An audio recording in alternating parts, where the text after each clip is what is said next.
नमस्कार। आज के इस टास्क में हम जानेंगे कि सृष्टि की रचना के विस्तृत तार्किक और प्रमाणित अध्ययन के लिए आखिर वे कौन सा शास्त्र या विज्ञान है जो न अपितु हमारी जिज्ञासाओं को शांत कर सकता है बल्कि हमारी समस्याओं का समाधान भी हमें उपलब्ध करवा सकता है। जैसे जन्मांध यानी जन्म से ही अंधे दृष्टिहीन धृतराष्ट्र को महाभारत के विशाल महायुद्ध को साक्षात दिखाने के लिए संजय की दिव्य दृष्टि दिखाई दी गई थी, उसी प्रकार अपने विराट विश्वरूप को प्रत्यक्ष दिखाने के लिए महारथी अर्जुन को भी दिव्य दृष्टि दी गई थी, क्योंकि साधारण आंखों से महायुद्ध या विराट स्वरूप के दर्शन कर पाना संभव ही नहीं था। इसलिए हमारी अनगिनत जिज्ञासाओं, अतृप्त आकांक्षाओं तथा बेशुमार सवालों का जवाब सीमित शब्दों, अल्प ज्ञान और अतार्किक आधार पर नहीं खोजा जा सकता। इसके लिए तो विस्तृत, व्यापक, वृद्ध ज्ञान के स्रोत की आवश्यकता होगी और उससे पहले भी अपार धैर्य के साथ गुप्त ज्ञान को प्रकट करने के लिए, अज्ञात रहस्यों को उजागर करने के लिए उस ज्ञान की बारीकियों को, गुण अर्थ को भी तत्व से रूप विस्तार से समझना जरूरी है।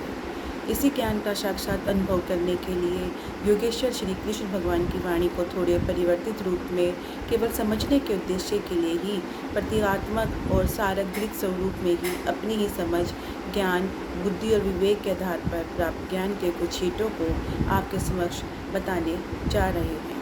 हमारा उद्देश्य ज्ञान या शेखी बगाड़ना नहीं है और न ही ज्ञान का कोई अहंकार है, बल्कि श्रुति और स्मृति के आधार पर प्राप्त ज्ञान के कुछ अंशों को ही परस्पर साझा करना ही हमारा उद्देश्य है। इसलिए अब आप सभी कल्पना शक्ति से मेरे साथ महाभारत के उस काल में पहुँचिए और अपने आप को अर्जुन के स्वरूप में मानकर योगेश्वर श्री कृष्ण भगवान की वाणी को अपने दिमाग में सुनते हुए दिव्य चश्मों से उनका दर्शन करते हुए आनंदित होइए और आज के भारत की विशाल सांस्कृतिक विरासत का एक हिस्सा बनिए।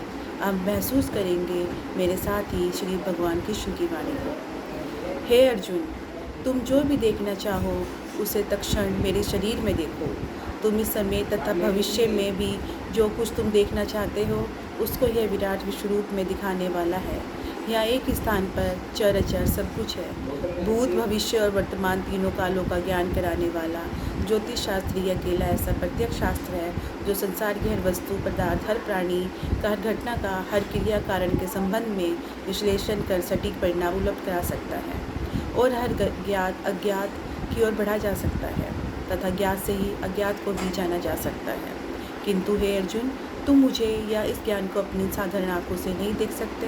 अंततः मैं वेदों के दिव्य नेत्र अर्थात ज्योतिष शास्त्र के स्वरूप में तुम्हें दिव्य ज्ञान आंखें दे रहा हूँ। इन दिव्य चश्मों से अब मेरे योग ऐश्वर्य को देखो, लेकिन इसके लिए पहले स्वयं को पात्र बनाना होगा, अर्थात ज्ञान का अध्ययन करना होगा।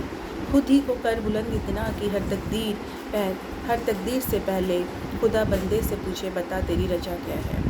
नाभिषेको न संस्कारा सिंहस्य क्रियते बना विक्रमादित्य सत्य से स्वयं में मृगेन्द्रता, यानी शेर का जंगल में ना तो राज तिलक या राज अभिषेक किया जाता है और ना ही राजधर्म की कोई शिक्षा या कोई संस्कार ही उसे दिया जाता है।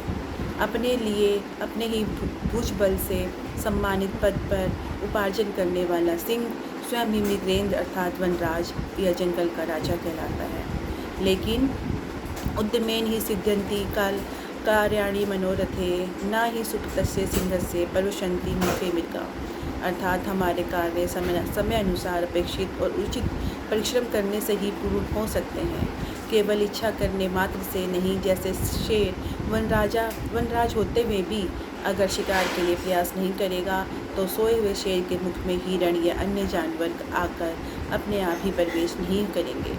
अंततः उचित दिशा या गृह दशा का ज्ञान और तदनुसार किए गए सार्थक कर्म उपायों से ही भाग्य बदला जा सकता है।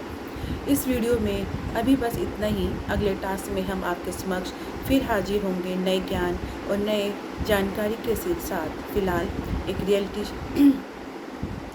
फिलहाल मीनू शर्मा को अब इजाज़त दीजिए। नमस्कार।